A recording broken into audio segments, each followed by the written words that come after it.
Hello everyone, welcome back to my channel Technical Anya. My name is Anya and I welcome you all to my channel. I hope कि आपको मेरी last video बहुत पसंद आई होगी और अगर आपने मेरी लास्ट वीडियो नहीं देखी है जो विंडो 10 के बारे में है तो आप आई बटन पे क्लिक करके देख सकते हैं। वो वीडियो आपको विंडो 10 यूज़ करने में बहुत हेल्पफुल होगा और आपकी वर्किंग लाइफ को भी बहुत ईजी बनाएगा। तो इस वीडियो में मैं आपको एक्सेल के शॉर्टकट कीज़ के बारे में बताऊंगी जो आपको एक्सेल यूज़ करने में बहुत मदद करेगा और आपका टाइम भी सेव करेगा। और अगर आप स्टूडेंट हैं तो भी ये वीडियो आपके लिए बहुत हेल्पफुल है।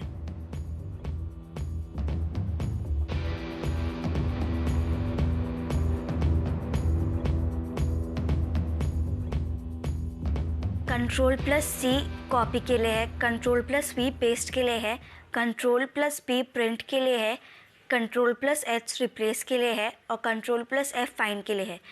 ये सब शॉर्टकट कीज़ तो आप सभी जानते हैं, लेकिन इस वीडियो में मैं आपको कुछ ऐसे पावरफुल कीज़ बताऊंगी जो बहुत कम लोग जानते हैं। अपने डेटा शीट के अंदर कहीं भी क्लिक करें। इनमें फ़िल्टर जोड़ने के लिए Ctrl+Shift+L का यूज़ कीजिए और फिर आप फ़िल्टर ऑप्शन को अपने शीट पे पाएंगे। जैसे यहाँ पर आप नेम, मार्क्स और सिटी पे फ़िल्टर ऑप्शन देख पा रहे होंगे। फ़िल्टर को रिमूव करने के लिए डेटा शीट के अंदर क्लिक करें, Ctrl+Shift+L को प्रेस करें और पाएंगे कि फ़िल्टर ऑप्शन अब रिमूव हो चुका है। अब एक ट्रायल करते हैं। Ctrl+Shift+L फ़िल्टर ऑप्शन को लाते हैं और अगले Ctrl+Shift+L इसे रिमूव करते हैं।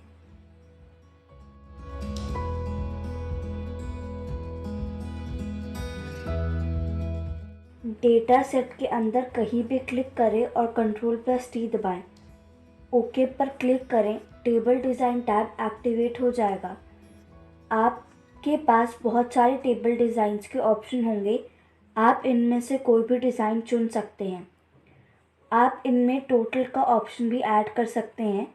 आप टेबल को समराइज या डुप्लिकेट का ऑप्शन भी सिलेक्ट कर सकते हैं।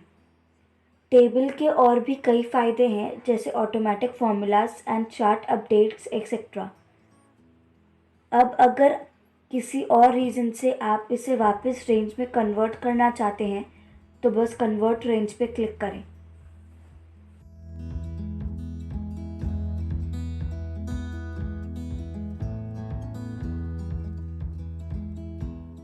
आपके द्वारा तैयार किए गए डेटा शीट में नीचे की तरफ जंप करने के लिए Ctrl+डाउन एरो का यूज़ करें।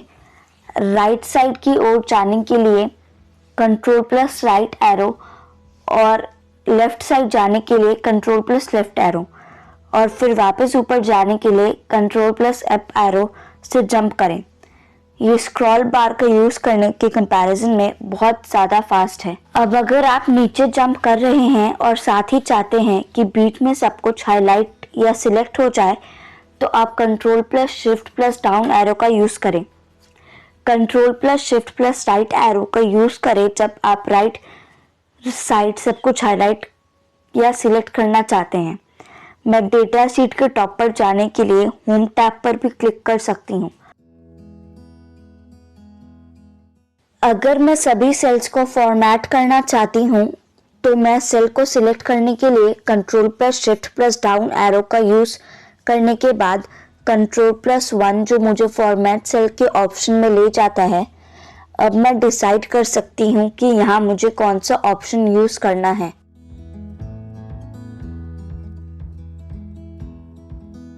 अगर मैं एक्सेल टेबल का यूज़ कर रही हूँ और इनमें कई अमाउंट या डिजिट्स का टोटल करना चाहती हूँ तो बस अपने डेटा शीट के नीचे या ऊपर की सेल पर क्लिक करें।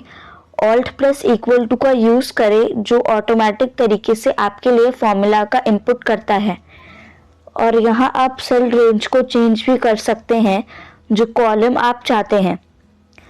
इस केस में फॉर्मूला सही है और हमारे सारे सेल्स के कॉलम को कवर कर रहा है। अब हम एंटर को प्रेस करेंगे और टोटल हमारे सामने होगा। ठीक इस तरह हम राइट या लेफ्ट के सेल्स का टोटल भी कर सकते हैं।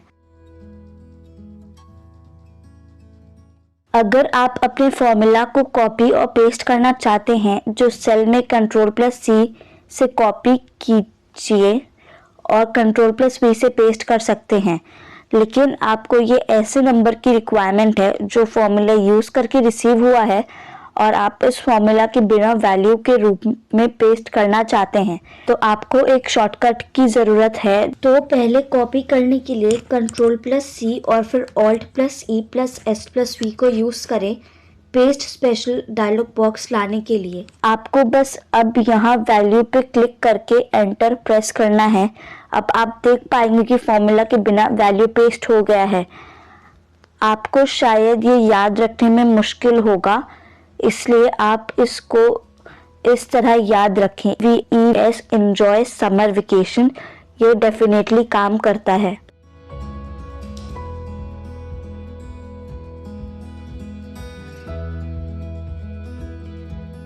सेल के अंदर एक नई लाइन जोड़ने के लिए Alt+Enter का यूज़ करें, बट इसके लिए आपको एडिट मोड पे रहना होगा, क्योंकि अगर आप यहाँ सेल में एंटर करते हैं तो ये सिर्फ एक सेल नीचे जाता है। सेल के अंदर एक लाइन नीचे जाने के लिए Alt+Enter दबाएं और आप अपने टेक्स्ट को इनपुट कर सकते हैं।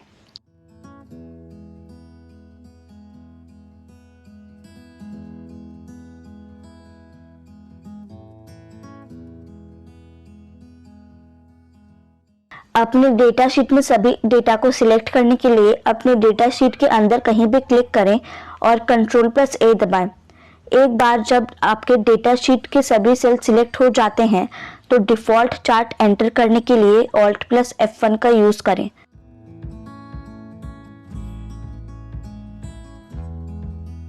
मान लें कि आप इनमें ईमेल एड्रेस जोड़ना चाहते हैं और आप इस पैटर्न को अलग लोगों के लिए दोहराना चाहते हैं, तो आप एक ईमेल में आईडी को टाइप करें, फिर Shift+Arrow की की मदद से बाकी सभी सेल को चूज़ करें और फिर Ctrl+E प्रेस करें।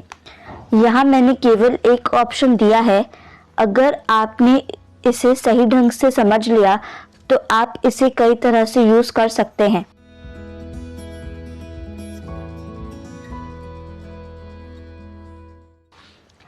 होल रो को हाईलाइट करने के लिए Shift+Space का यूज़ करें। होल कॉलम को हाईलाइट करने के लिए Ctrl+Space का यूज़ करें। एक नए कॉलम या रो को एंटर करने के लिए Ctrl और प्लस का यूज़ करें। यहाँ डायलॉग बॉक्स ओपन होगा। आप कॉलम और रो को इंसर्ट करने के लिए दिए गए ऑप्शन को चूज़ कर सकते हैं, लेकिन क्योंकि हमने पहले ही आपको शॉर्टकट सिखा दिया है, इसलिए हम इसका भी यूज़ कर सकते हैं। तो मान लें कि मैं कॉलम को इंसर्ट करना चाहती हूँ, तो मैं शॉर्टकट की Ctrl+Space से कॉलम को सिलेक्ट कर लूँगी। उसके बाद Ctrl और प्लस को प्रेस करके जो एक कॉलम को इंसर्ट कर देगा। अब आपसे ये नहीं पूछेगा कि आप एक रो या एक कॉलम चाहते हैं। अब रो के लिए Shift+Space को प्रेस कीजिए और एक नई रो के लिए Ctrl+ को दोहराइए। रो को हटाने के लिए Ctrl और माइनस की और कॉलम को हटाने के लिए भी Ctrl और माइनस की, लेकिन हम पहले होल कॉलम को सिलेक्ट करने के लिए Ctrl+Space का यूज़ करेंगे, फिर Ctrl और माइनस की का। उसी तरह Shift+Space का यूज़ करें रो को चूज़ करने के लिए, फिर Ctrl और माइनस की का यूज़ करें।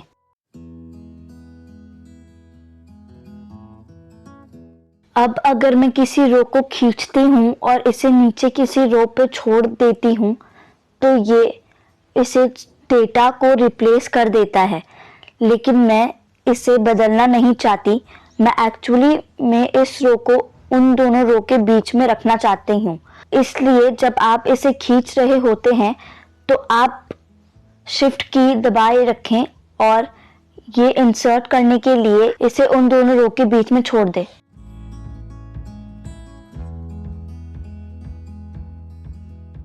किसी कॉलम को छिपाने के लिए Ctrl+0 का यूज़ करें। होल रो को छिपाने के लिए Ctrl+9 का यूज़ करें। जब मैं ये चेक करना चाहती हूँ कि मेरे डेटा शीट में कोई सेल हिडन है या नहीं, ऐसे में यहाँ Alt+सेमीकोलन का यूज़ करूँगी।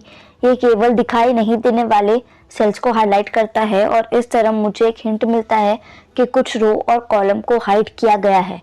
अगर कुछ मार्क नहीं आता या कुछ भी हाईलाइट नहीं होता, इसका मतलब है कि कोई भी रो या कॉलम को छिपाया नहीं गया है। मान लीजिए मैंने इस डेटा शीट को यहाँ अपडेट किया है। मैं इनमें टाइम स्टैम्प जोड़ना चाहती हूँ, तो मैं शॉर्टकट की कंट्रोल प्लस सेमीकोलन का यूज़ करूँगी। और अगर मैं इनमें टाइम जोड़ना चाहती हूँ तो मैं एक स्पेस के बाद और control plus shift plus semicolon और एंटर दबाऊंगी। आई होप कि आपको मेरी ये वीडियो बहुत पसंद आई हो। इनमें से कौन से शॉर्टकट कीज़ आप पहले से जानते थे उसे कमेंट बॉक्स में लिखिए। और अगर आपने मेरे चैनल को सब्सक्राइब नहीं किया है तो आप यहाँ क्लिक करके सब्सक्राइब कर सकते हैं और रिलेटेड वीडियोस देखने के लिए यहाँ क्लिक करें। See you next time in my next video. Bye bye.